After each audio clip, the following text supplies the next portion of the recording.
Honourable colleagues, we now will move on to the next round of questions. And I'd like to call upon the Honourable Minister of Sports, Arts and Culture, the Honourable Gayton McKenzie.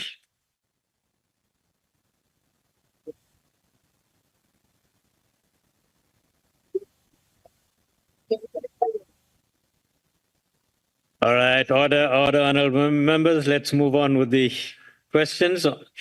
Honourable Minister, firstly, welcome to the NCOP. We appreciate having you in the House, and thank you very much for being with us. The first question to you, Honourable Minister, was from the Honourable Feni, question 179. Your response, please. Honourable Deputy Chair, please allow me just to say two things quickly. Firstly, I'm not going to answer any questions regarding Durban poison because I'm from Bloemfontein. I saw there was. And I just want to tell the members that in Sesotho there's a saying that says, Wana osaling uswela tari. 6 o'clock, our national team is playing to qualify for the African Nations Cup. We should be equally excited about Bafana than we are about rugby. So there's a message in the message. What is the question? The first question? No, I'm saying we should ask quickly so that we can all go and support. Wat is die springbokke dat is al lank al geloop hierso. Yes, Honourable Feni. Yes, my department has a program regarding the repatriating heroes and heroines. In 2021, Cabinet approved a national policy on the repatriation and restitution of human remains in the heritage objects and the framework for the repatriation of the remains of those who died in exile. The policy covers and provides a framework for the repatriation and restitution of human remains and heritage objects. Documentation falling under the ambit of the Department of Sport, Arts and Culture, the Justice and Constitutional Development, and military veterans, and the implementation of the long-term restitution and repatriation program. The most recent example of mass repatriation of human remains from Zambia and Zimbabwe was the ceremony that took place at Freedom Park. We brought back the youngest ANC Secretary General Duma Nokwe, Mema Muposho, and Basil February.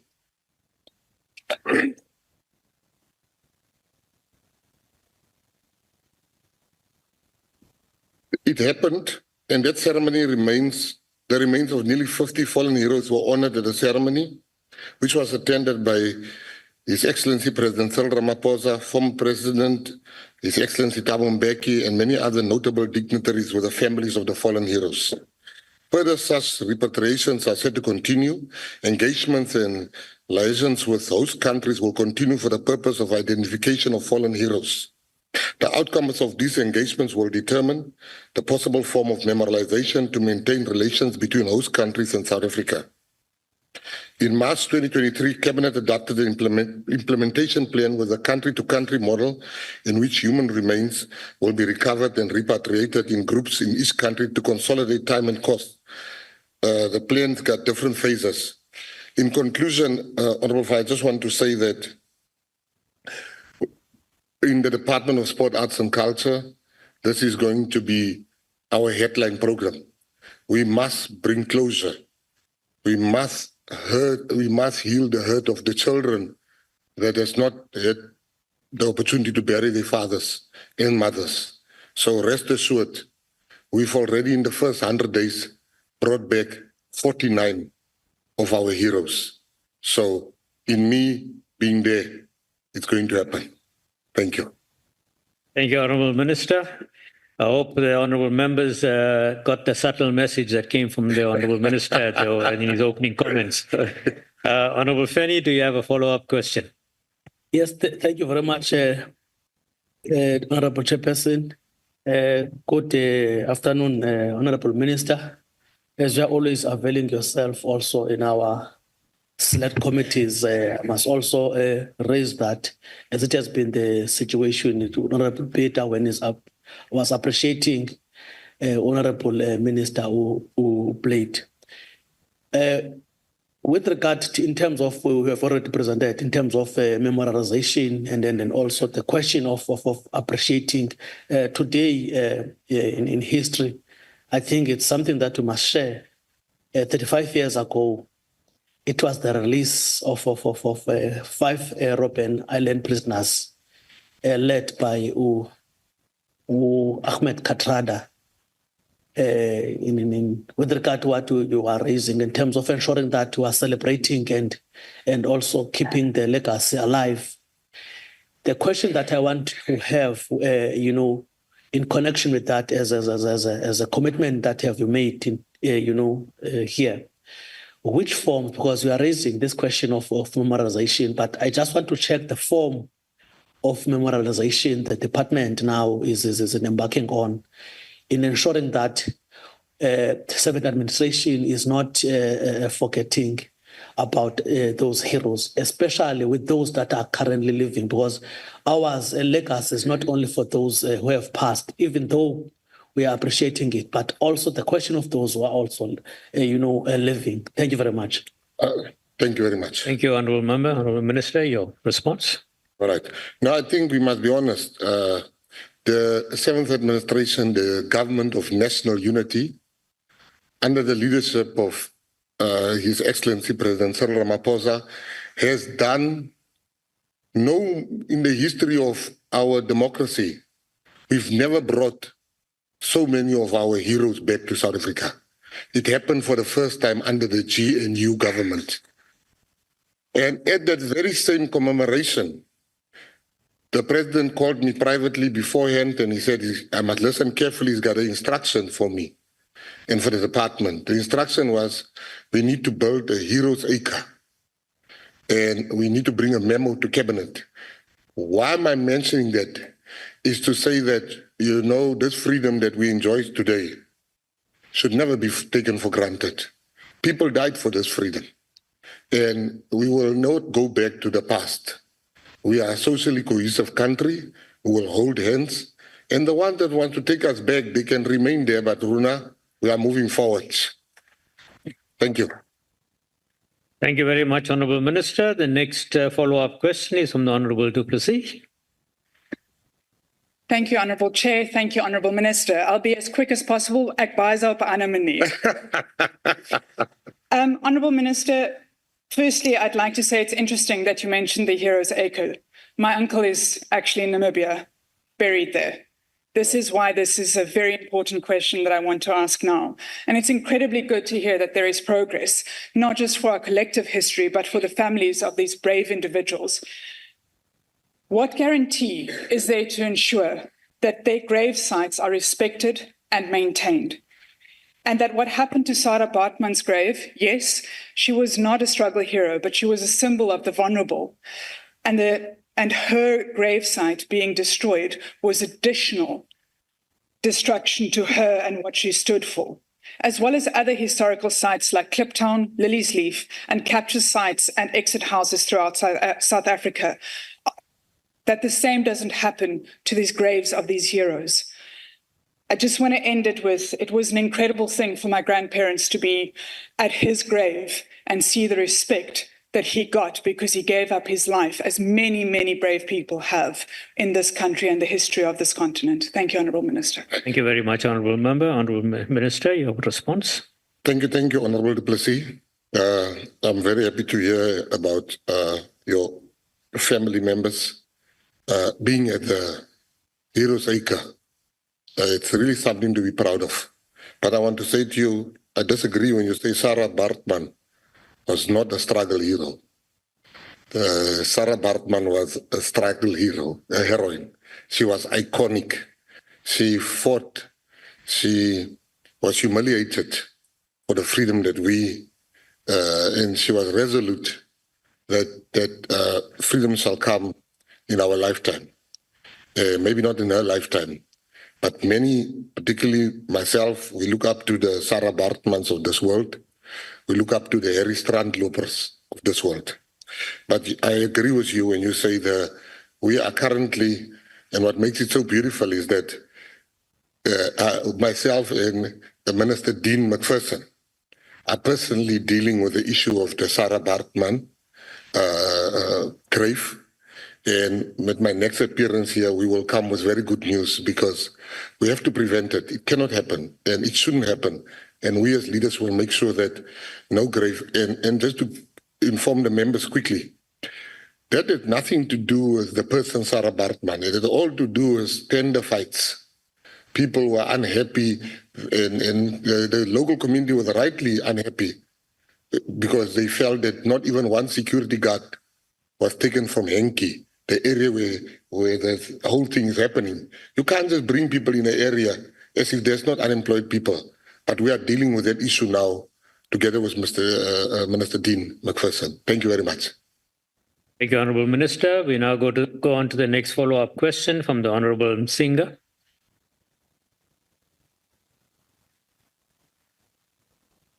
Honourable Chinga, are you on the platform? Yes, I am. Can you see me, Chair? You're right. We can see you now. Please go ahead with your follow-up question. Deputy Chair. Minister, if such programs exist, why is King Hintsa's head still in Europe? What is it doing there? If such programs exist, as you say that the policy was drafted in 2021, which efforts have been taken to also focus on celebrating our living legends and icons while they are still alive, as Honorable Feni was saying, especially those still impacting and affecting our lives today, rather than only honoring them after they have passed? Heroes like CIC Julius Malema, Bantu Olomisa, King Buyele Khaya Dadinjebo, the only king that fought in the struggle of this country, Mcholisi Ulana, Sonwabile Ndamase, Tony Brian Majaga, Jonathan Butler, Mama Maralo, Makayantini, Mark Boucher, zininzi inqawa enokuthetha ngazo, Minister, ezisaphilayo kodwa are not recognized. We need to celebrate not only those who fought in the past struggle, Minister, but also those who are actively contributing to the society today across the various fields: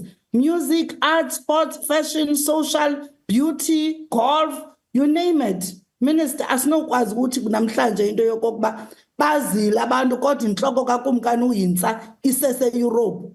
Theni isese Europe? Enkosi. Thank you very much, Honourable Member. Honourable Minister, did you manage to catch that? Yes. Yeah, The sound wasn't too clear. Thank you. Right. Yeah, thank you, Honourable Member. You know, it's true that King Hintsa was a hero. And I agree with the Honourable Member that King Hintsa, the skull of King Hintsa should be returned. I must also be honest that I've done no work in that regard yet. But tomorrow I will start work in that regard because it's an important part of our history, the return of the skull of King Hintsa. We must also admit that South Africa is the land of heroes. But we cannot say why this one while we started the process. There's already 46 that has come, and you know you have the ex-PAC president, the president of the PAC. He was also brought back. So I'm saying that everybody would want. I would want also people from the colored community. Obviously, I will want them also to come back. But life doesn't work like this. We should bring people like we concentrated on Zimbabwe and Zambia. We are now concentrating on Angola because there's landmines where our leaders are. And the process is not as easy as I thought. It's very difficult. And the reason why I managed to do it, Honorable, is because members of the PAC and members of the ANC that did this previously, they helped us along the way. They gave advice, they gave guidance. So it's not McKenzie, it's really a collective of the government of national unity that did this. And I do take what the honourable member is saying. We are a land of many heroes. And thank you for reminding me about King Hintsa. Thank you very much. Thank you, Honourable Minister. The next follow-up question is from the Honourable Verwoerd. Dankie, agbare adjunk voorsitter. Agbare minister, Daar lê krag in geskiedenis van die wat ons land gebou het, die wat help veg het vir ons vryheid, is dit baie belangrik om toe te sien dat hulle hier is. En ek glo met die repatriasie doen u dit met waardigheid. Maar daar waar hulle tans tot rus gelê is, en u het gepraat van die Heldeakker, en moet ek vir u sê, die toestand van die Heldeakker, van ons begrafplase tans, is nie, agbare Du Plessis dit genoem, van Sarah Baartman se graf, is nie met waardigheid, hulle kan nie met waarde tot rus gelê word nie. Ons word nie toegelaat om daardie persone werklik waar te celebrate vir wat hulle vir Suid-Afrika gedoen het nie. En ek weet begrafplase is 'n munisipale funksionaliteit, maar ek glo dit is belangrik dat u departement tog 'n hand daaroor hou om toe te sien dat hierdie heroes van Suid-Afrika wel tot waarde tot rus gelê kan word. Het u enige planne? Gaan u iets daaromtrent doen en hoe gaan u verseker dat munisipaliteite wel daardie begrafplase netjies hou waar ons helde ter ruste gelê is? Dankie. Thank you, Honourable Breed. Honourable Minister, your response, please. Agbare de Breed, baie dankie vir wat u nou net sopas gesê het. En ek stem volkome saam. Ek stem 100% met u dat daadwerklike stappe moet geneem word. Eerstens teen die munisipaliteite wat nie ons begrafplasse in toestand hou waar ons almal kan trots wees. So ek stem volkome saam met u as dit kom by die begrafplasse. Maar ek wil ook vir u sê dat die Sarah Baartman, moet ons nie hanteer asof dit al die grafte is nie. Ek het verlede week verby Walter Sisulu se graf gery. En hy was mooi na gekyk, vars blomme, geen kraak, alles was mooi daar. So ek wil maar net sê, die Sarah Baartman, dit is in 'n slegte toestand.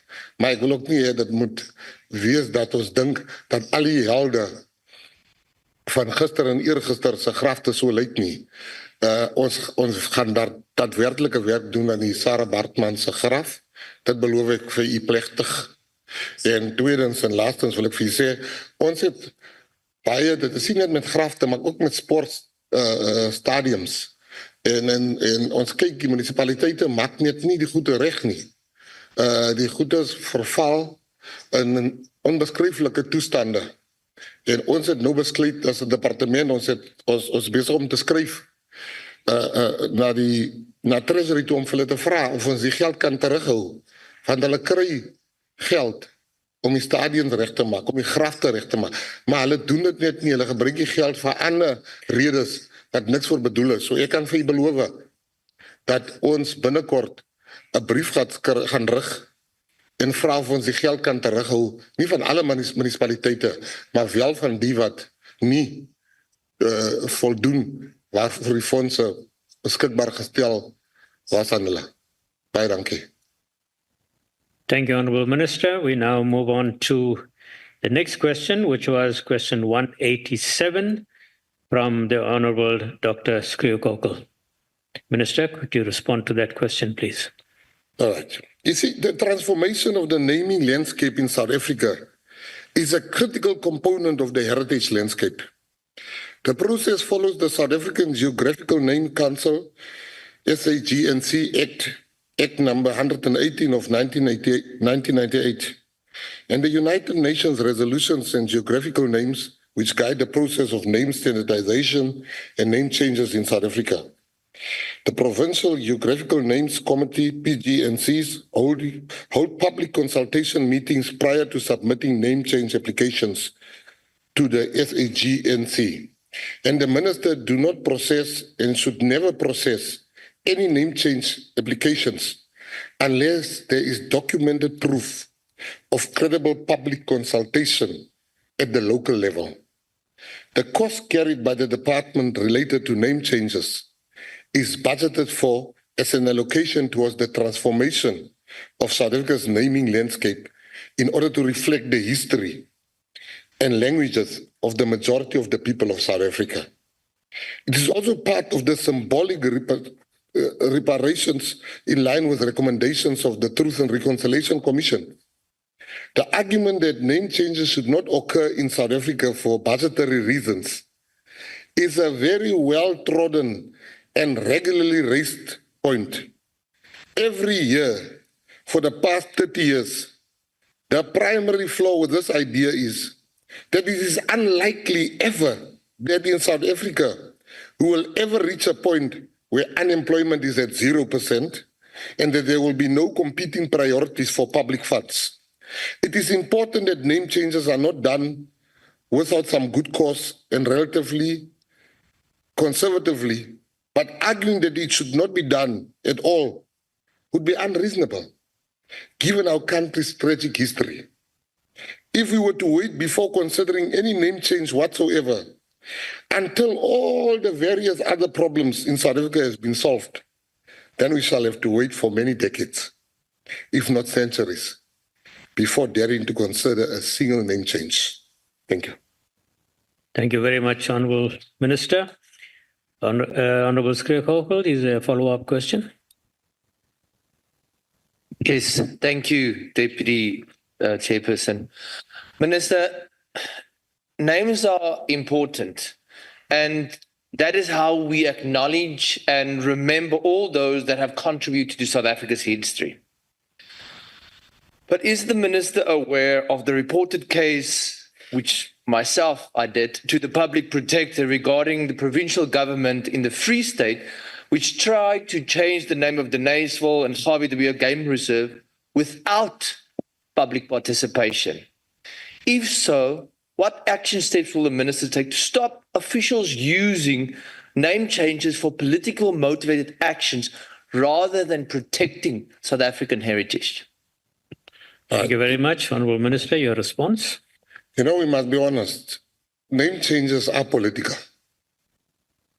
You know, you cannot expect black people that lived through the worst times of apartheid to live in a street called Verwoerd. It is a reminding, to wake up every morning and to be reminded of the injustice and the pain that you suffered. We must be fair. You know, people say we don't want this name changes, but you look at all these BE companies. They got black names, but some of our people in this country are easy to change the names, the company's name to black names. But when it comes to changing names that also suits the black majority, they have a problem. But the BE deal, the names get changed now. You have Kumalo and Sons, but there's not one black people in that sometimes. So, but we must be honest, we must also not do it as revenge. You must not want to hurt people. You know, we have instances, I've had an instance where something on my desk now, where they're trying to change the name. And there's absolutely no consultation. They just wanted to hurt the white minority in that town. They never spoke to nobody. They never asked them, what do they feel? I sent it back. What I'm saying is that we should understand we've got a troubled history. And that history would need us to make sacrifices. White people need to understand that certain names that will have to change. Black people will have to understand that it should be done not in a way as revenge, but it should be done in the spirit of how far we've come as a country. Thank you very much. Thank you, Honourable Minister. The next follow-up question is from the Honourable Makasini. Thank you, Deputy Chair. Rekidumedise mohlomphehi. Name change e tlameha etsahale. And le nna ke a dumela e tlameha etsahale through the public consultation. And ba kgatlhanong le hore re change ditoropana tsa rona hangata ha ba batle nnete re bue nnete mo re tswang. Re kekebe ra ba hantle man Freestata be re na le toropo e bitswa Harris Smith Tate Harris Smith ala rea toropo ya Harris Smith ka mosadi wa hae. There really is okay if you go to Lady Smith today motho la rea toropo ya Lady Smith ka mosadi wa hae kapa ka girlfriend ya hae, then we must still say it's okay. Public participation it etsahale mar cost effective o tlameha re ska ra etsa in a manner ya hore be re sebedisa tšhelete unreasonable re sa checker status tsa rona sa budget ya rona, because ha re etsa name change in Harry Smith kapa ya Lady Smith, the municipality addresses le bona, they will have to incur the cost because ba tlo change the address. But bana ba tshwana le mogotsi wa ka ka pela ka mo ba sa ratli taba ya name changing, like ntho ba yentseng Brandford re keke be ra thola be re ska etsahala. Jwale ka mane poldru re keke ba ra dumela hore mane Free State mo o tswang heno re dule ka re totoropo tsa batho ba re hlekefeditseng ba sa show any remorse. So on that one it tla me etsahala. Yes, public participation, we must follow everything to the latter, public consultation, and I support on that one. Ha etsahale re batla a re tlo dula le Harry Smith any longer. Thank you. Thank you, Honorable Makasini. We now, Honorable Minister, your response. Whatever mo lifing, mo lifing, whatever bari go phila ke o mamela batho ba bua le wena wa ithuta. He ne ke sa tsebe Harry Smith inili girlfriend or slave queen is Lady Smith. Ne ke sa tsebe so wa tla ke di leboe member ke batla o leboa fighter for umpe history yo. O bua nnete ke dumela le wena. Tshwantse re change mabitso. Mar tshwantse re etse ka molao e re dumetseng ka yone. Re ska batla nka di shortcut. Ha ba ikhutse bo Lady Smith re kinye mabitso a ka tsang for re thabe kaofela. Because ka bona mabitso a di o etsa varam. Di etsa o hlale. So ke batla re etse nna ke to mamela motho o tlo mplela free ke ska etsa name change and hardly ka mabaka. Eo yona ina luka le nna. Ha e sebetse le nna. Tshwantse re etse di name change and re tsame ka molao a ke re molao iteng. Because if I dumela mabitso a am le o sa nna Makhenzi ke tla tlisa slave queen a ka ke re town le ke re ka slave queen ba ke tsa mohlala fela check you protect me. Thank you very much. Thank you very much, Honorable Minister. We now move on to the next follow-up question from the Honorable Sibande. Thank you, Deputy Chair. Also, I'd like to thank you, Minister, for your progressive response to the question. Therefore, South Africa has a history of division and oppression. It is very interesting to listen to those who have benefited from the division of the past when they question the attempts to correct our history and heritage. My question, is it necessary to transform the naming landscape in South Africa? Well, thank you. Thank you very much, Honorable Member. Honorable Minister, your response. Yeah, no, thank you very much for thanking me first. I think, it is very, very necessary. You must understand, name change didn't start with the fourth or third or first administration. When the English was running South Africa, or the Union of South Africa, and the Afrikaner came into political power, they also changed names to suit not only the narrative, but to suit the political climate of that era. So we must not be made to feel like we've invented name changes.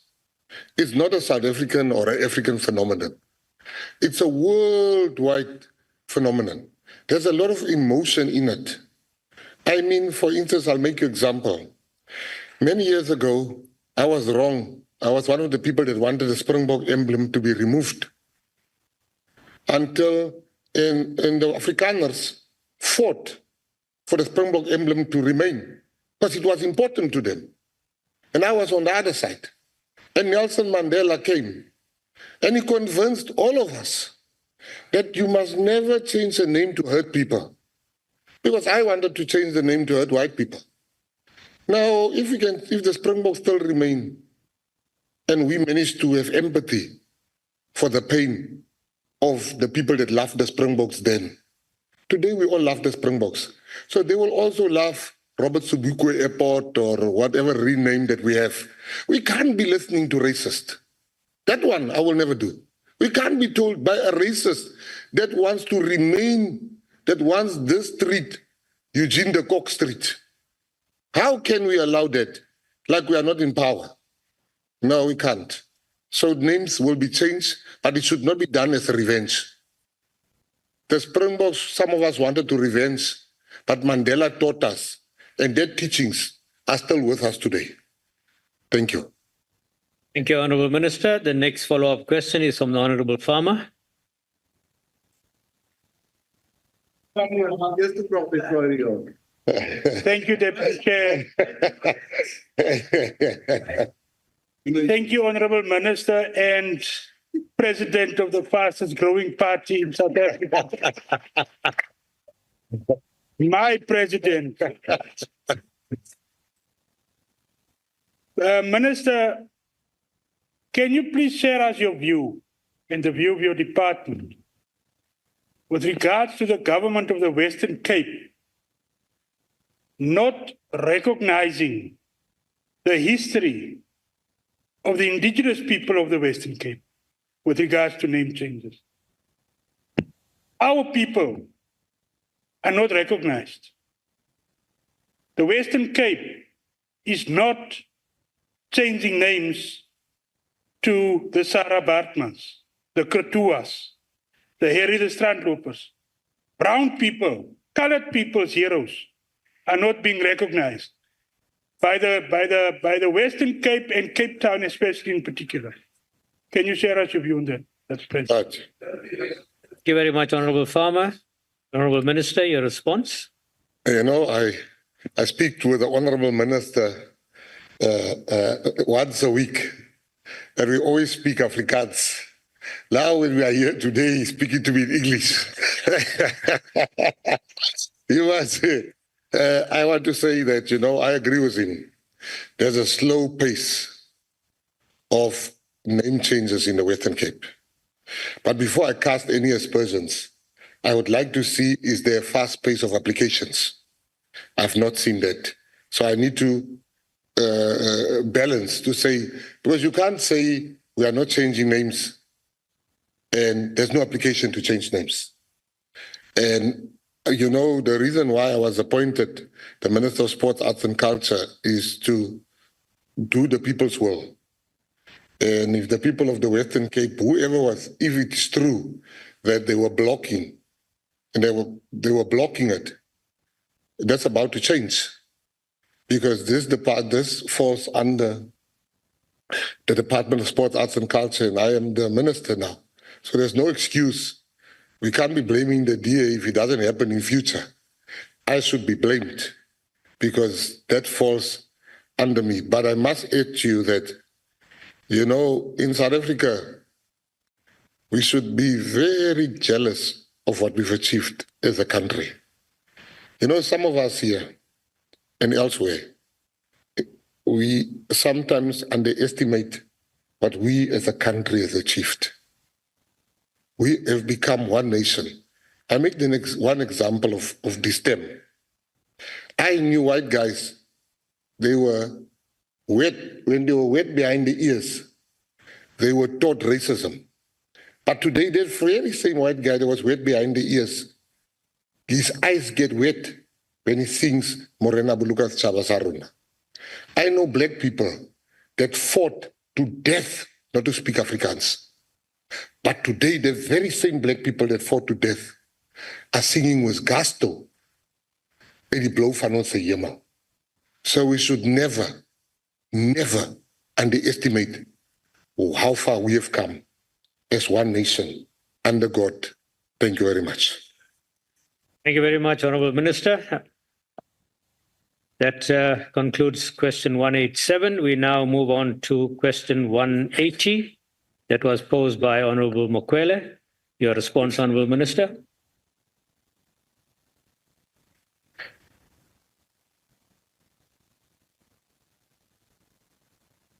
Oh, sorry, it's me. I'm waiting for the yes. So my apologies, Deputy Chair. Hey, I see. I was blinded by that. That pink was so. That pink dress. I know.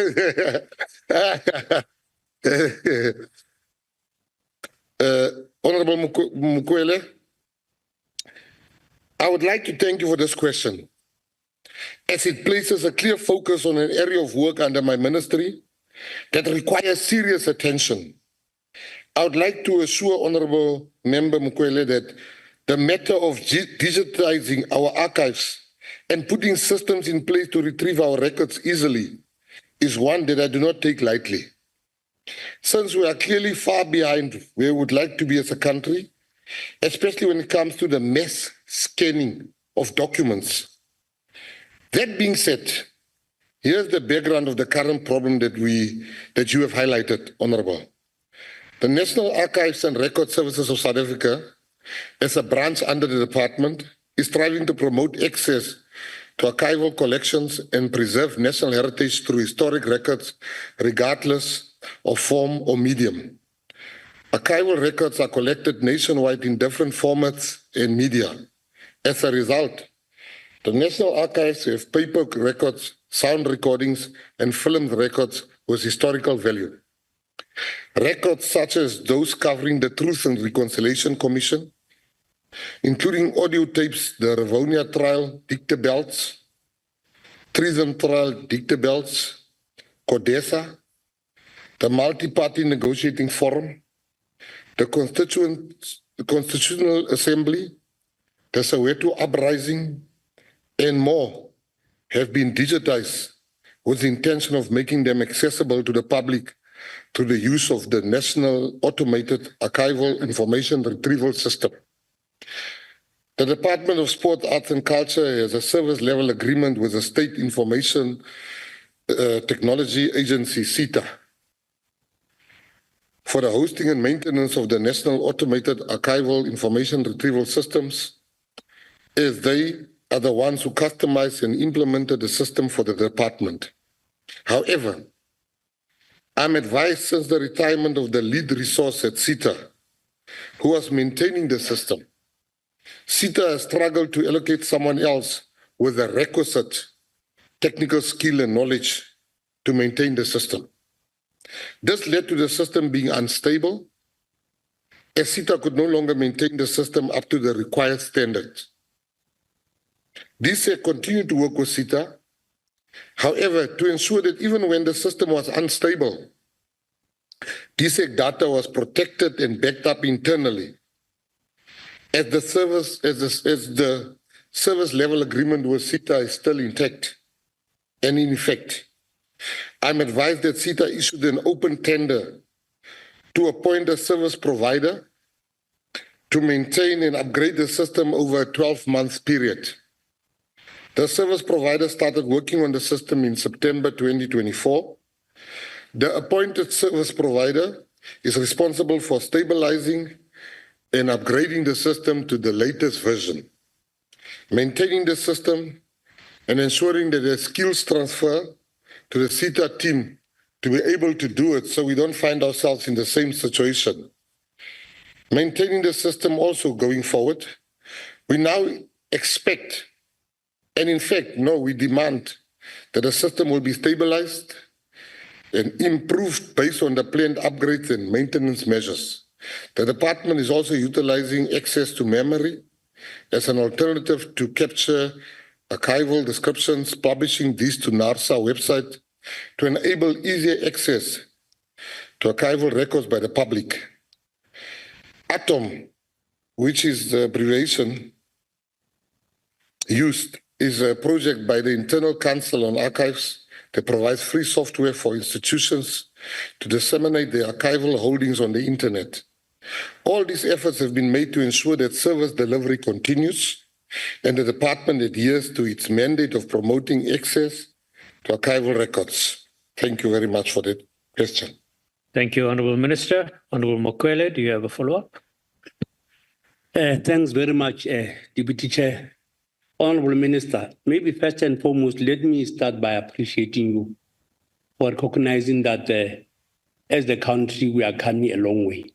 And also for recognizing that the ANC-led government has done a lot in making sure that, in particular, with the particular question that I've been asking you, to make sure that you don't want it to hold us back. I really appreciate you. Honorable Minister, the access to archival records by the public is very important, especially for students who need the information for research. Can the Minister assure the whole South African that the problem is resolved, as you have been, when you were presenting, Minister, I was listening to you where you were indicating the measure that will indicate that this matter is not going to. So can the Minister indicate that the problem is resolved and will not we will not recur in the future? I thank you. The Honourable Member, Honourable Minister, your response. No, thank you very much. Yesterday, I met with the whole senior management and middle management of the department. And I put this as the number one thing I told them, that we have to digitalize all the information we have. Because AI, artificial intelligence, will not recognize our works in the future, our music in the future, academic records will not be recognized. So we don't have time. We can't have one person. It has now been resolved with one person there. But it doesn't stop there. We are going to put out an advert so we can get the same skill. You can't have one. It's like an endangered species. We must learn through what happened in the past. So I can assure you, this takes precedence in the office, because if we don't do it, it's Armageddon. Thank you very much. Thank you, Honourable Minister. Follow-up question from Honourable Kennedy. Honourable Kennedy.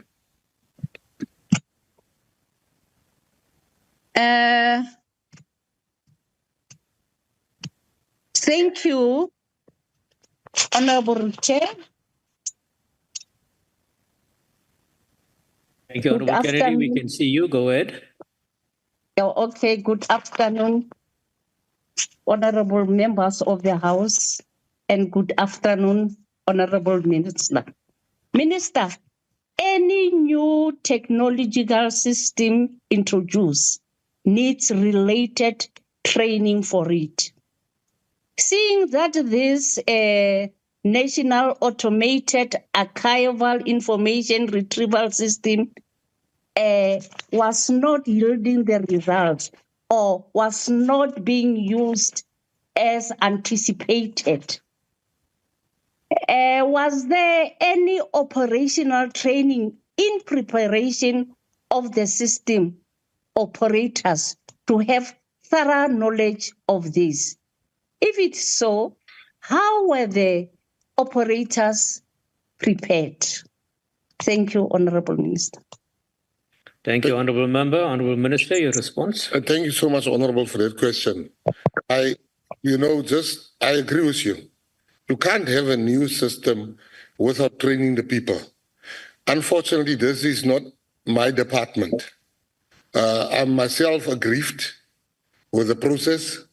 I can only have a meeting very soon where I would tell them, as the person paying for the service, I expect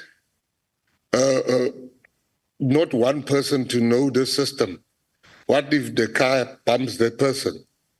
And then we are back to square one again. But so I agree with you, Honourable Minister, Honourable Member, but I see I'm speaking over your life for the future. But what I'm saying is that we as the department, the process is too slow. The current process will take us, somebody was making an example, the current process will take us 3 lifetimes to digitize everything. So we've decided we're gonna go out on tender to make sure that we get more companies to do the work. You have places like, I was at a business the other day called, I think, Arena Holdings, and they have made great strides in digitizing. I went to the Oorlogsmuseum in Bloemfontein, And I can see the work that has been done there. So I just think that, to answer your question, Honorable Member, we are going to fast track. We can also just urge, as far as CETA is concerned, we have no direct authority to tell them, but as a customer, as a paying customer to them, I think we can tell them what we demand. Thank you very much, but surely there's going to come change. Thank you. Thank you, Honourable Minister. The next follow-up question is from the Honourable Mokoena. Thank you, Deputy Chair. Sawubona, Minister. Part of the reason why we as Umkhonto we were rejected most of our budget votes was that we felt there was lack of planning and lack of effective budget allocation to votes. So my question to you is, could you provide us with a breakdown of a budget allocation for the development of this system and the maintenance of it, as well as the upgrading of it? And furthermore, could you also give us basically an assurance of our concerns about leakage of data, the security of the data, whether or not it's not open to vulnerability now that we know that one person has resigned and no one else is left there? Is it not vulnerable for data loss? Is it not vulnerable for cyber attacks? Thank you. Thank you, Honourable Member. Honourable Minister, your response. Yeah, no, I think, Honourable Member, I did mention also that the one person resigned, but they assured us that they managed to get another person. From where I'm sitting, I'm not happy that you can have one person always. Then you've not learned from the previous mistake. You know, this thing does not need one person. We have started the conversation yesterday in our department. We even had a breakaway, and this was part of the 6 points on the agenda, that we need to digitize all the records and get different and relevant companies that does this around the world. We're not the first people to do it. There's expertise out there in the world. We must just entice those expertise to apply. As far as your question that I should break down how much it costs, I don't even know how the machine looks. So I'm not going to come here and act like I know. I don't know how the machine looks. I don't even know the breakdown. I don't know the cost. But I can find out the cost, and I can surely promise you that I can send a mail with the breakdown and the cost. It's not even done by my department, but we're paying, so it will be easy to get that information. I promise you by tomorrow, when we celebrate the win of Bafana, you'll have the cost. Thank you. Thank you, Honourable Member. Thank you. Thank you, Honourable Minister. The next follow-up question is from the Honourable Pinar. Thank you, Deputy Chairperson. Goeiemiddag, achtbare minister. Welkom in die huis van die Nasionale Raad van Provinsies. Ek hoop jy geniet dit tot dusver. Minister, you are well known for making commitments. Can you, however, now commit to this House the timelines when the system will be stabilized, so we as the NCOP can hold you accountable to them? Thank you, Deputy Chairperson. Thank you, Honourable Pinar. Honourable Minister. Are you done, Mr. Pinar? I don't think he's done. He said, I'm well known for making commitments. He forgot to say, and adhering to those commitments. So, Honourable Pinar, when I was standing with my leader there, Honourable Farmer, and we were just chatting when I just became a minister, and he was congratulating me, and the children of Duma Nokwe came to me, and they said to me, please, can you please find it in your heart to bring our father's remains? I said, within 3 months, your father's remains will be here. And they said the same thing that you say, you like to make commitments. And they were the first ones to say at the memorial to the president, in my presence, this man has kept his word. So I want you to say the same like the children of Duma Nokwe after a while. I don't know the timelines, but I can make sure the timelines get to you by tomorrow, because I've left them in to strategize. Tomorrow, Honourable Pinar, achtbare Pinar, ek sal vir u vind en ek sal die nommer vat voor ek loop en seker maak dat ek die datums kry en terugkom, sodat u ook kan goed praat van my in die volgende besoek wat ek hier kom aflê. Dankie. Thank you, Honourable Minister. That concludes question 180. We now move on to question 191 as asked by the Honourable Verwoerd. Honourable Minister, your response, please. The name change of Deniseville in the Free State has not been brought to the attention of the South African Geographical Council, named Council, and also does not fall within the mandate of national government. As the Minister of Sports, Arts and Culture, I'm therefore not aware of any proposal or decision of this name change. Names of municipalities do not fall within the jurisdiction of the South African Geographical Names Council Act number 118 of 1998, and therefore do not fall within the mandate of myself as the minister. But I've heard about people talking and asking me about Deniseville. I can assure you that I've not seen anything on my desk. I even went to the extent of making a call, and it is not yet at SAGNC Act, SAGNC. I must add that the process of name changes generally should be considered in the context of being part of symbolic reparations in line with the recommendations of the Truth and Reconciliation Committee. So I want to assure you, Honourable, that Deniseville shall be treated with the same way. It should go through the same processes. We shall not bulldoze any name change in this country. Anybody who wants the name change must follow the process. Anybody that wants the name to remain should follow the process. Thank you very much. Thank you, Honourable Minister. Honourable Verwoerd, a follow-up question. Dankie, agbare adjunkvoorsitter. Baie dankie vir daai antwoord, agbare minister.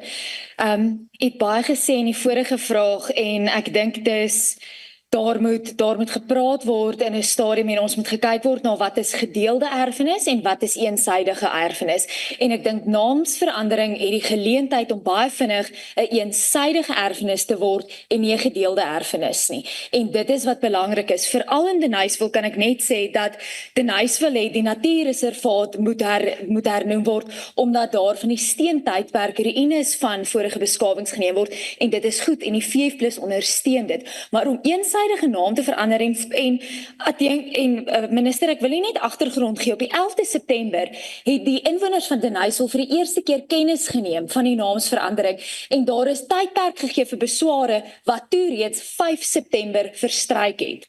Op die vergadering van die 23ste September wat die provinsie geroep het die departement nie eens opgedaag na hulle eie vergadering nie. 'n Vergadering wat nie eers in die dorp van Deniseville gehou is nie, maar met hulle naamsverandering te doen het nie. En agbare minister, wil ek graag by u weet, ek verwelkom dit dat u gesê het u 'n oproep gemaak het, maar ek wil weet, watse versekering kan u gee vir die inwoners van Deniseville dat daar ordentlike sorgvuldige konsultasie sal geskied oor die naamsveranderinge, dat dit die erfenis van Deniseville en sy gemeenskappe meervoud sal reflekteer en dat dit nie net eensydige erfenis is wat deur Gesusie voorheen al gesê het gebulldoze gaan word nie. Baie dankie.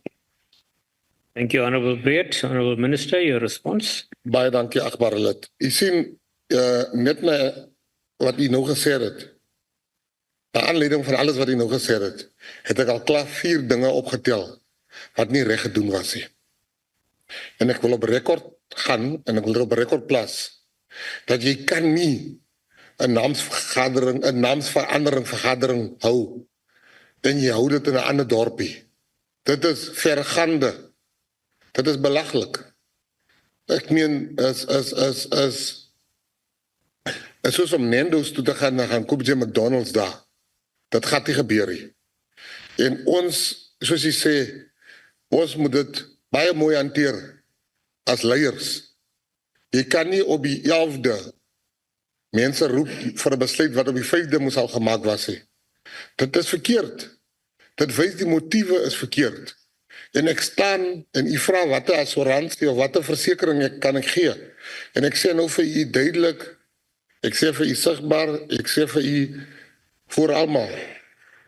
as die wat u vir my nou gesê het, as dit inderdaad met alle respek waar is, dan kan hulle vergeet van dit. Want as hulle sak so sterk is, dan hoef ons nie aan onderduimse metodes onsself moet blootstel nie. So, kom ons wag maar na ons tafel toe kom, en dan kyk ons, en ons hoor, ons het nou u kant gehoor, en ons hoor nou hulle kant, en dan maak ons 'n besluit wat die wet vir ons sê ons moet maak. Baie, baie dankie. Thank you, Honourable Minister. We now go on to the next follow-up question from the Honourable Finnis. Thank you, Honourable Chair. Thank you, Honourable Minister, for the response. Is there anything wrong in changing names as part of symbolic repatriations? Thank you, Chair. Honourable Minister, your response? I didn't hear the question. If you can just assist me with the question. She was talking about the repatriations and linking that with name change, if I heard her correctly. Honourable Member, did we hear you correctly? Could you please explain? Yes, Chair. I just want to know, is there anything wrong in changing names as part of symbolic repatriations? Maybe it's two questions in one. No, there's nothing wrong with name changes. Name changes will happen. Name changes shall happen. We must change names. And those ones that say, yeah, name changes are being used for revenge.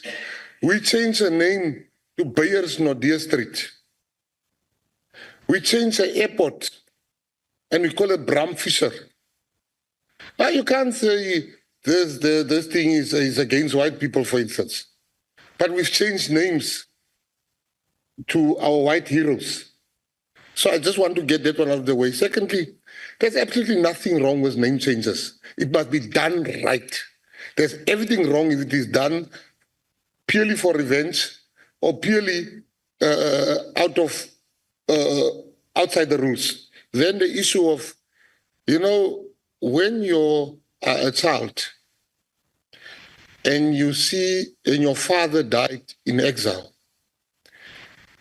and you see children with their fathers, and you don't even know where your father is. It's not right. So we will keep on until we bring the last person that fought for this freedom. We will bring them back. One journalist, I was very fortunate to remember this journalist, was at the press briefing of Minister Ronald Lamola. And this journalist asked Minister Ronald Lamola said, we are going to go get the Guptas. And that journalist was there and he clapped hands. When we had the repatriation function, he asked me, when I said we are going to get the heroes in Angola, he asked me, how much is that going to cost? I said, not enough. You were quiet when we said we're getting the Guptas because it suits your narrative. But now when we go get our heroes that suit the narrative of others, you now want to know about price. So price is being used here to get those things.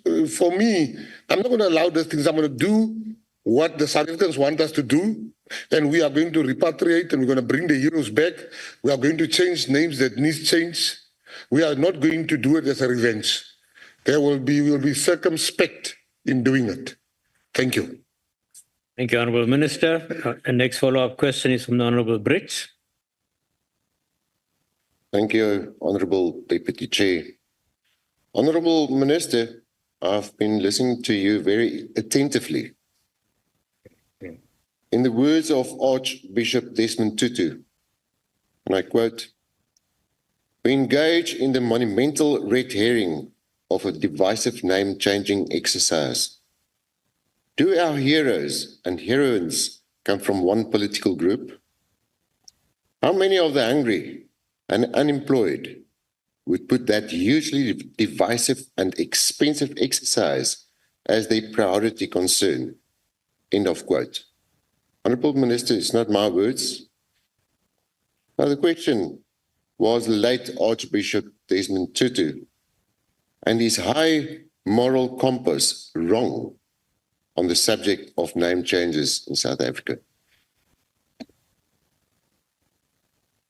Thank you, Honourable Brits. I didn't hear a question there, Honourable Minister, but if you did, you can respond. Thank you. I don't hear. I'm a bit lost. Honourable Deputy Chair, I can repeat the question that I've asked. My question is, Honourable Minister, was the late Archbishop Desmond Tutu's high moral compass wrong on the subject of name changes in South Africa? All right. Thank you, Honourable Member. Honourable Minister. No, you see, Bishop Desmond Tutu was not only a man of God, but he was our leader. He led us during when we were oppressed. He was in the forefront. But I don't want us to come here. The Constitution is sacrosanct, not the words of any person. Because I said many things. We mustn't use what people said to suit a particular narrative. Desmond Tutu fought and dedicated his whole life to injustices, including the injustices of living in a street called Hendrik Verwoerd. He fought Hendrik Verwoerd.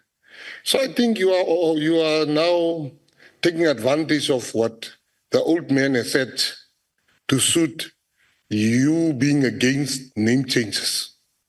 We are renaming some of the names to people. They are the reason why me and you are in this parliament today. And you want to go against those people that lay their lives down for us to come speak sense or sometimes nonsense. We must not be apologetic. We have a past in this country. And people, I detest the things that suit yourselves. The things that suit you, you would not want to change.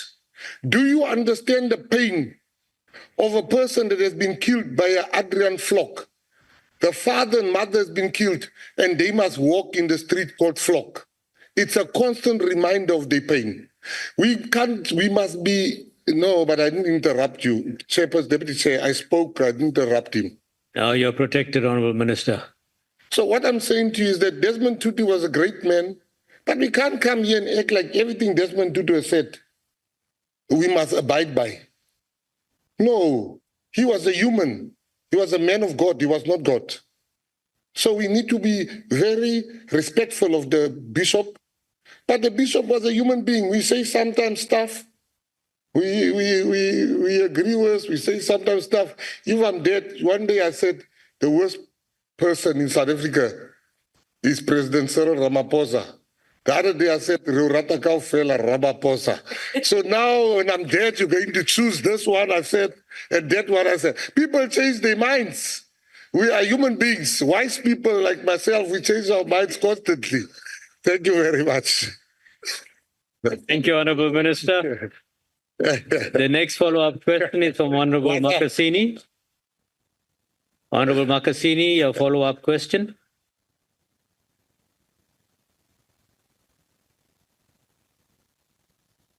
Thank you very much, Minister. The renaming of the street and other landmarks in South Africa is necessary to exercise it, as most of the names are offensive due to the association with apartheid. And every day, with every sign of a landmark that is unchanged, it reminds us of our history, as you correctly said it. So, Tina, we are saying, Sorry, Honourable Member. Is it parliamentary that a person, after being answered and he did not like it, he just leaves? Well, it's his choice that he had. Last Bafana Bafana. One thing about that man, he last Bafana Bafana. Oh, so sorry, continue. So I want to check. The answer is necessary, the issue of name changes, but you must follow law to the letter, and you must make sure the public participation is done in the areas where the name changes are happening. But you cannot do the name changing of Refeng Khotso or Strateng sa Refeng Khotso, because Dalesville in Sesotho, we are calling Refeng Khotso. And the comrades who fought for that renaming of that town, they knew why did they call that area Refeng Khotso, because they were suffering. So we'll wait for you to get the application, and as economic freedom fighters will participate in public participation, and we still fight for other areas like Polru, Leona, and the application will make sure you receive in your offices. Thank you, Chair. Thank you very much. Honourable Minister, your response? Yeah, me always are in Togatsilar, Utlanali Khotso.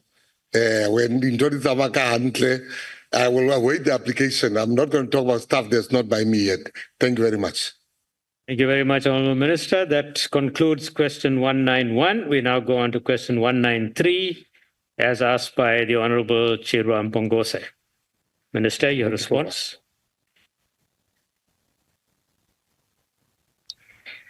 Your response? I have not been made aware that Sivuleleni Primary School in Soweto has no sporting facilities. However, I must hasten to add that this school is not alone.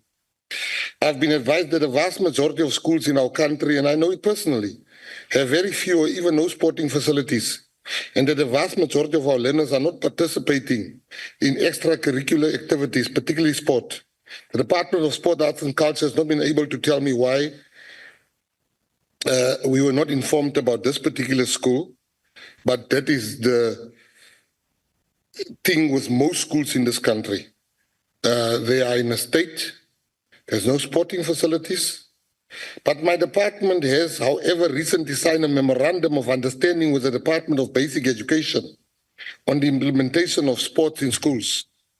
I'm very serious about our intention as government to bring back extracurricular activities to schools, including sports and the arts. It is essential that access to equipment, coaching and equipment are broadened for the majority of young people in our country, because only this will ensure that we are able to transform sport in this country. We are also cognizant of the fact that we need to keep partnering with local government and improve the impact of local government as an implementer of sporting infrastructure.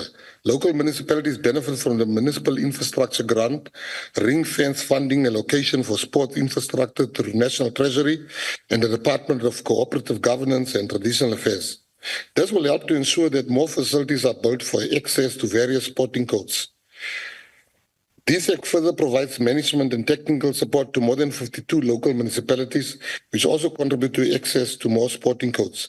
The above being said, however, it is clear that we are not at the start of turning around a long-running challenge, and much work awaits us. The schools in South Africa is painful if you see our children don't play sport.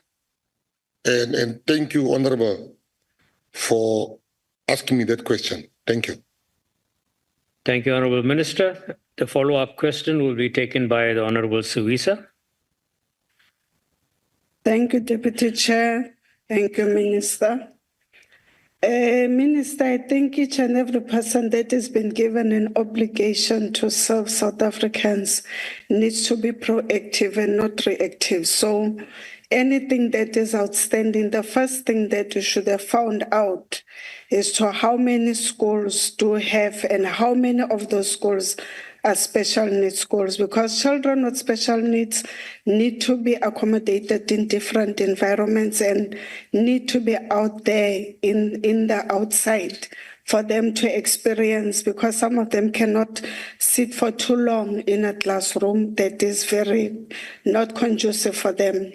Nonetheless, noting the assertion by the Minister on countless occasions that the department is prioritizing enabling access to various sporting codes in previously disadvantaged schools and communities, what has been the results of the analysis by the department and how many of these facilities will have to be created and upgraded in all provinces?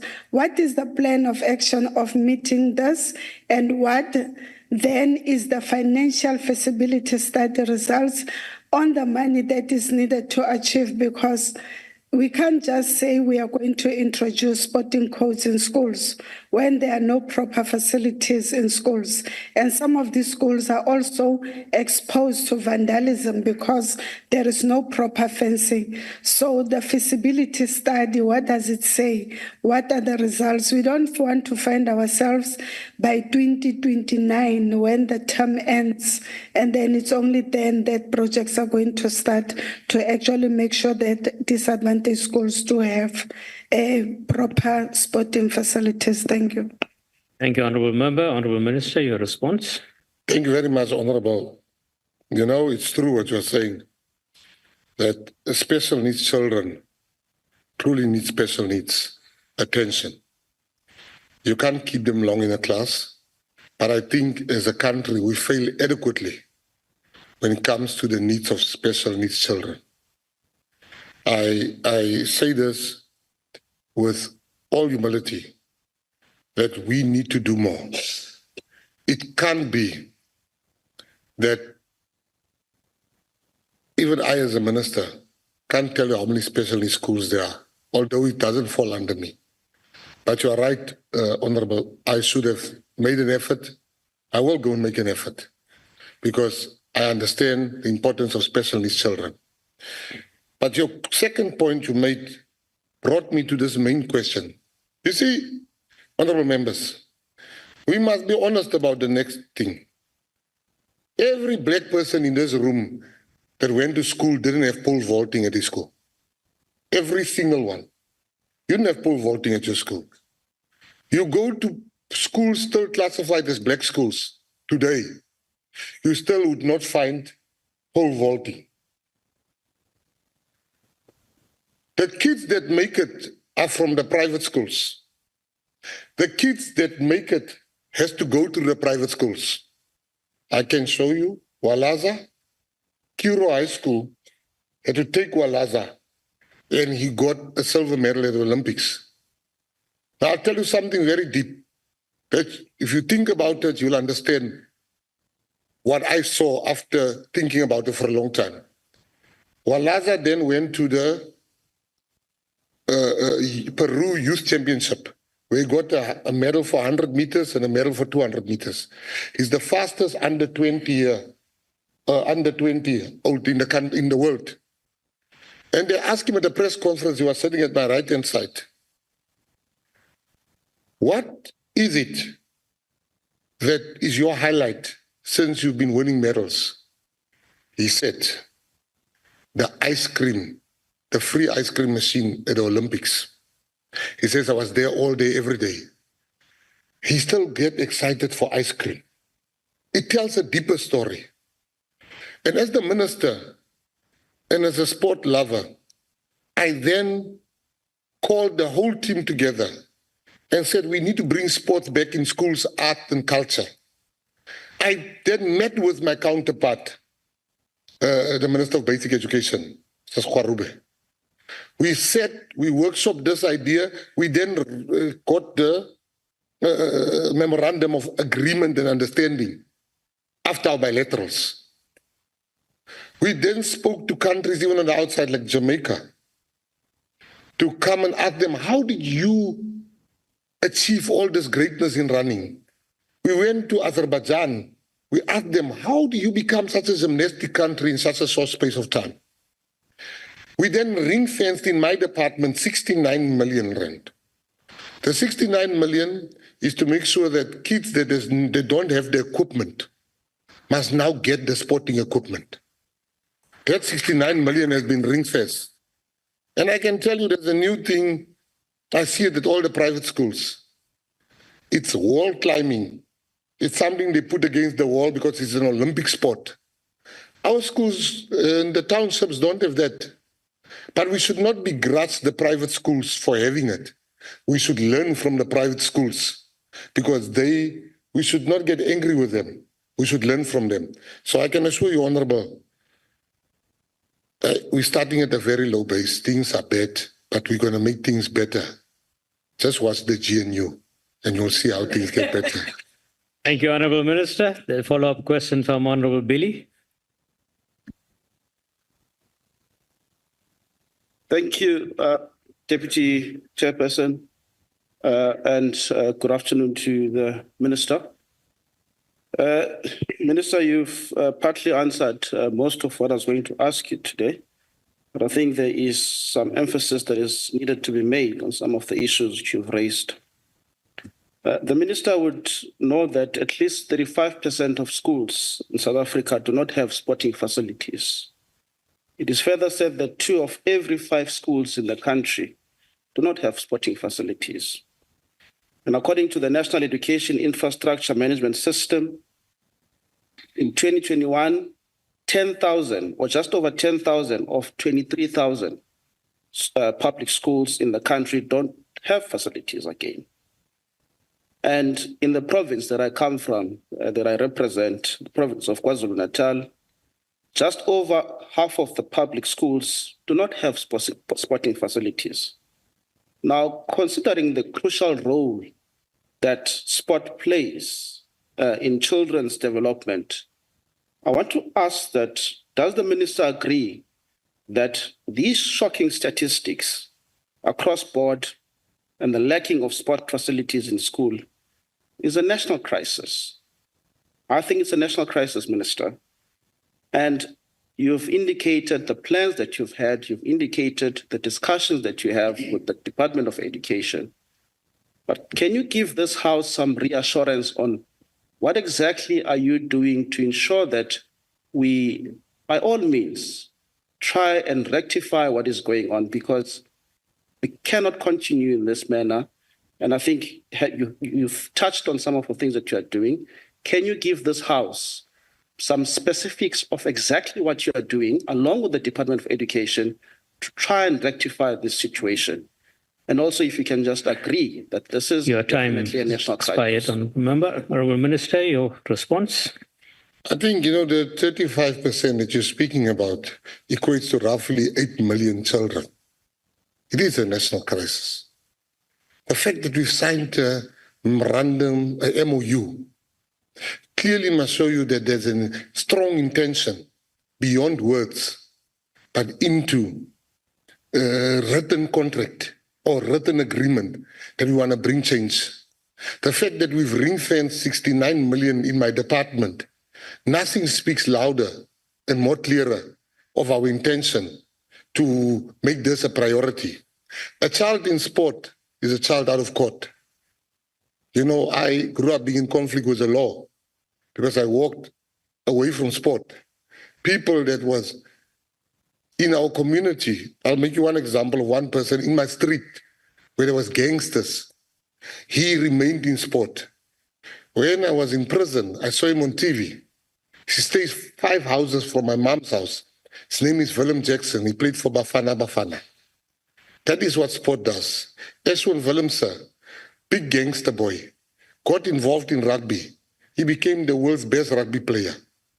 I'm trying to show you that for me, it's not just words. I have actual examples of what sport can do, what art and culture can do, and I intend to pursue that vigorously. Thank you very much. Thank you, Honourable Minister. The next follow-up question is from the Honourable Sibande.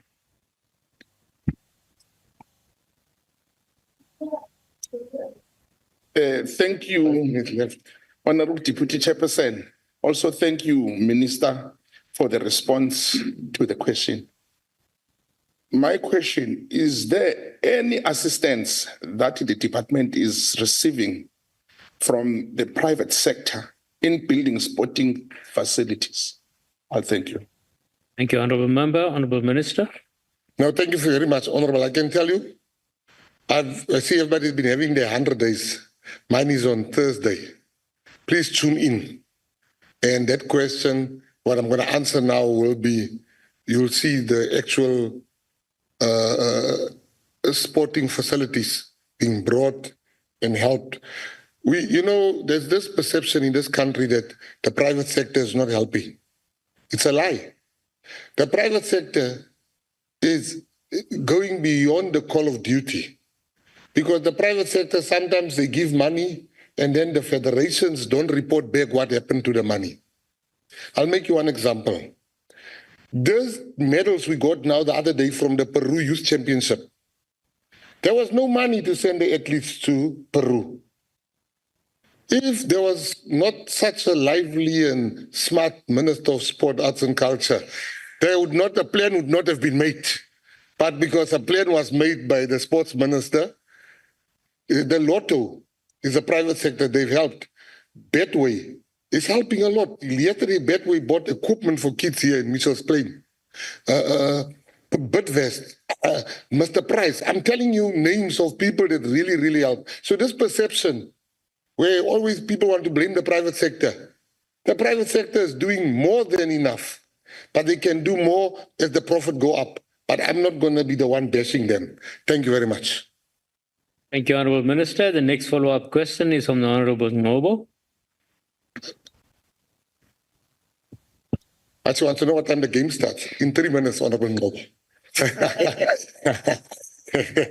I just simply like. Thank you, Chair. Honourable Minister, the absence of sports facilities in many schools, such as Sivuleleni Primary School in Soweto, reflects the neglect of the marginalized. So the question is, Minister, what steps does your department take, if any, to engage the local community and involve them when planning the development of sporting facilities? This is to ensure a true reflection of the needs of those communities,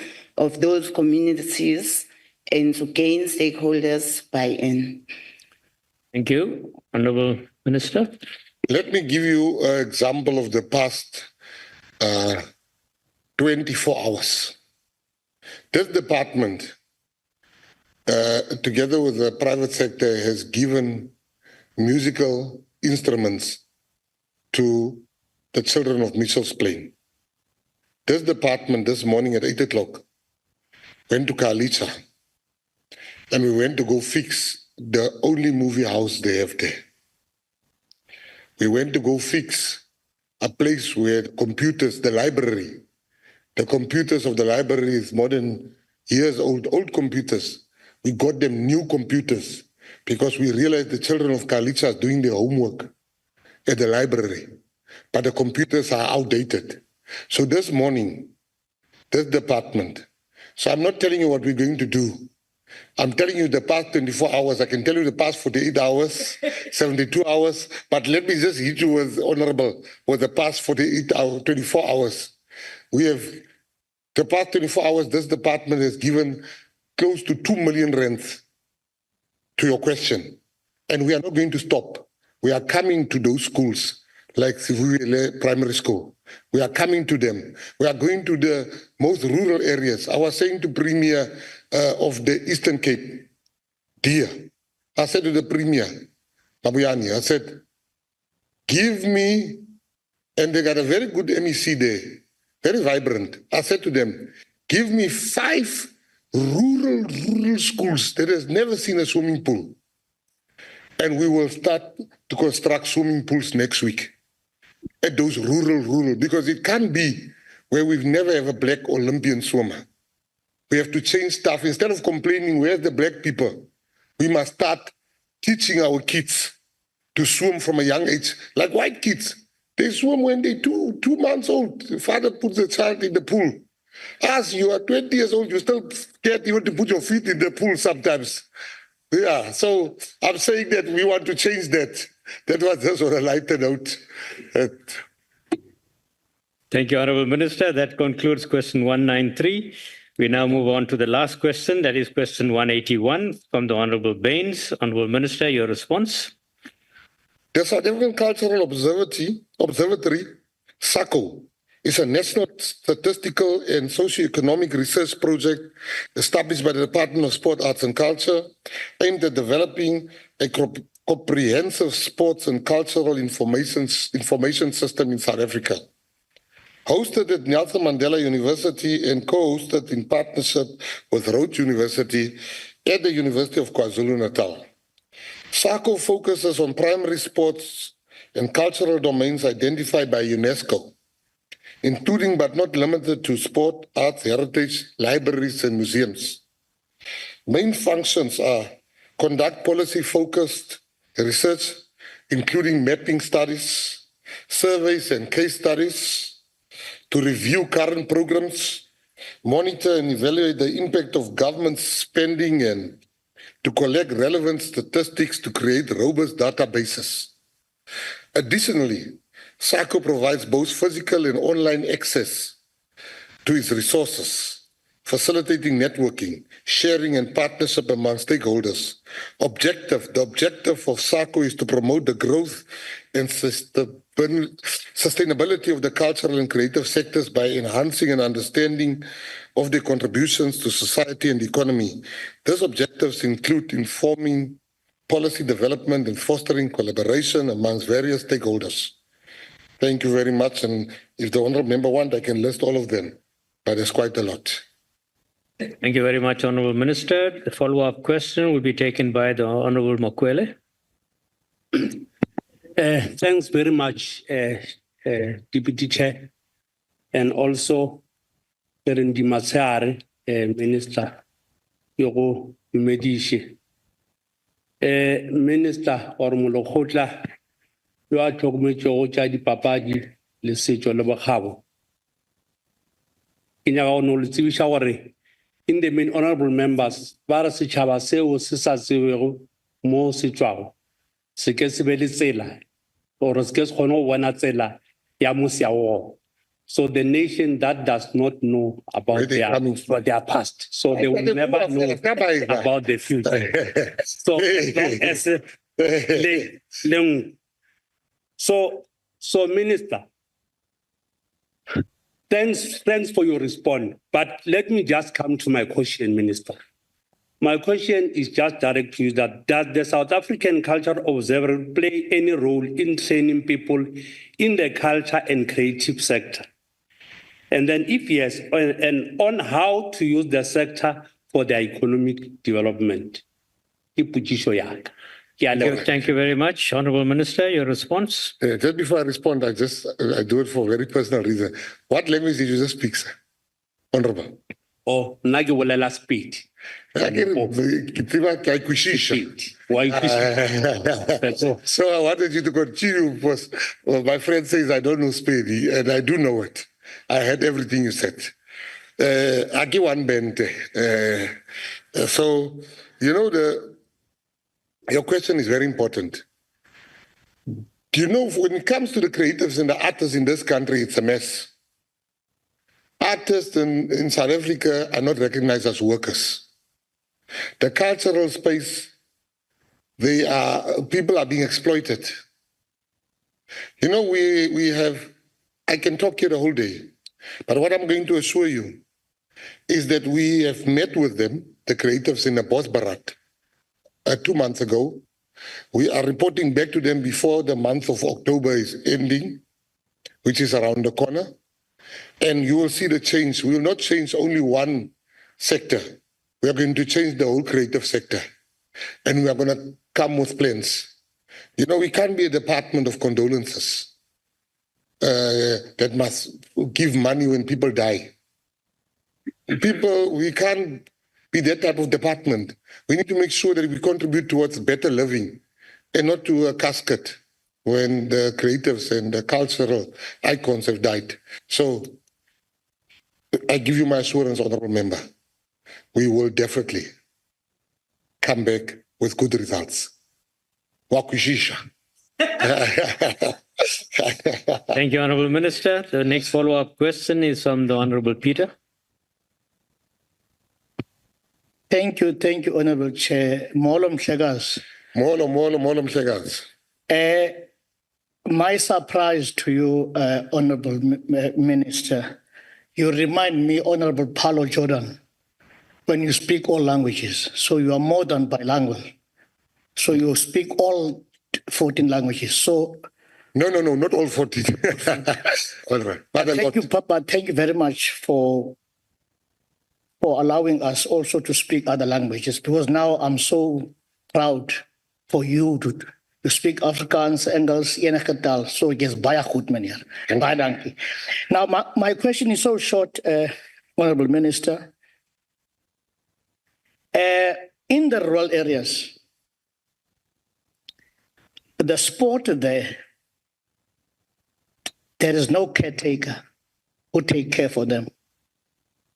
Now the earth has swallowed all our hopes, but you, Honorable Gayton McKenzie, you are the only one who remains for our rural areas to come and support the sport. In this house, we can all agree on the critical importance of teaching children their cultural heritage and keeping them actively engaged to preserve this heritage while protecting them from the social ills that often arise in the absence of such programs. However, it is concerning to note the disparity in cultural initiative across provinces. While KwaZulu-Natal and the Western Cape boast active and vibrant cultural programs, the Eastern Cape, despite its rich cultural heritage, is facing significant challenges in this regard.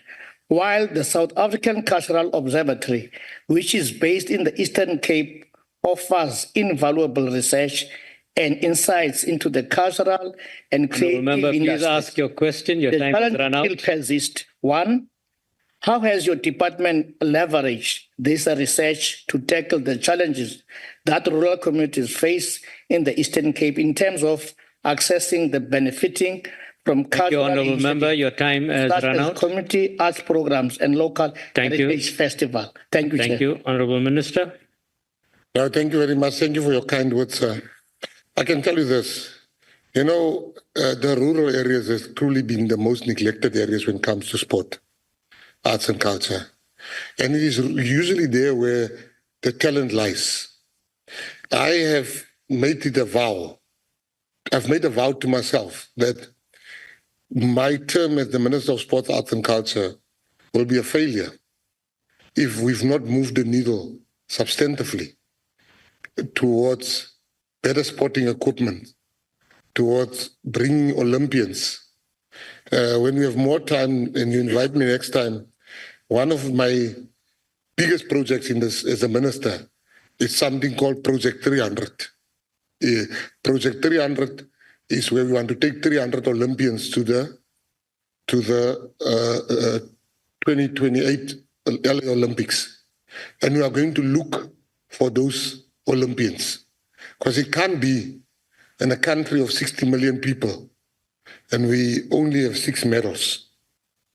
That we can do better, and we are going to do better, sir. Thank you. Thank you very much, Honourable Minister. The next follow-up question is from Honourable Gericke.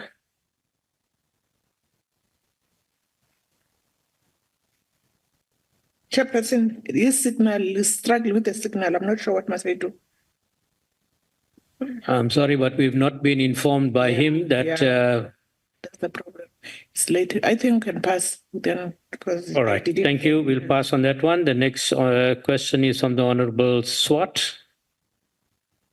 Thank you, Honourable Deputy Chair and Honourable Minister. Thank you very much for visiting us and enjoying the time with us. Minister, you've mentioned a lot about sport, but as we agreed that arts and culture is just as important in all of our lives. Minister, while the South African Cultural Observatory's main function is important, as you have mentioned, can you provide specific example of how its work, that specific observatory's work has led currently to tangible outcomes in the development of cultural industries? There should be, particularly in terms of job creation and economic growth. You've said that you've met with them, but I just want to know, what has happened currently in that sphere. Additionally, what measures are in place to ensure that its intellectual contributions are applied practically at grassroots levels? I thank you, Minister. After this, we can go and watch the... Thank you. Honourable Minister, your response, please. I think, Honourable, what we are doing at the department is that, and I made them an example, and I'm going to make the same example here about the government of national unity. It's a government reimagined. Nobody would have thought this government will exist. It does. It's government reimagined, which means that ministries, provinces, local governments should also reimagine government. Because what happens at the top, usually that's just the law of physics. We must filter through. And I can assure you that the Department of Sport, Arts and Culture is currently in Pretoria, not at the office, to reimagine every department that we have. Because if you look at the cultural observatory and the cultural plans that we have, it saves 3 people out of a pool of 100. So we'll never see success. And you say, yeah, we talk about sport. You know, there's this perception, and I want to fix it now, that we just worry about sport. It is far from the truth. Our budget speaks to more money for culture than for sport in the department. But you see, sport is this thing where all the media follows it, social media follows it more, so that's why it gets more a prominent place. But at my next visit here, I will come and share a reimagined department with tangible results. At the moment, this department is doing so little for rural areas, absolutely little to nothing. Now we can't continue and try to go with this. We dismantle the framework in which it operates and bring a framework that speaks to all corners of South Africa. So I can make you proud the next visit because I like it here. I'm going to come back. Thank you very much. Thank you very much, Honourable Minister. And I think on behalf of all members of the NCOP, we want to thank you for making the time to be with us. I know that you are rushing off to give support to Bafana, and if you are there, I'm sure they will do well. So we want to wish Bafana all the best and to your department and the work that you are doing, Honourable Minister, and thank you for being here and for being absolutely honest with us. And as the NCOP, we support you and your program, and you're welcome. You can see the reception that you get in this house. So you're welcome at any time. Thank you very much, honourable members. That concludes the business of the day. The House is now adjourned. If you found this video informative, please like, subscribe, and hit the notification bell for more content like this. And as always, let us know your thoughts in the comments below. Until next time, stay informed and stay engaged.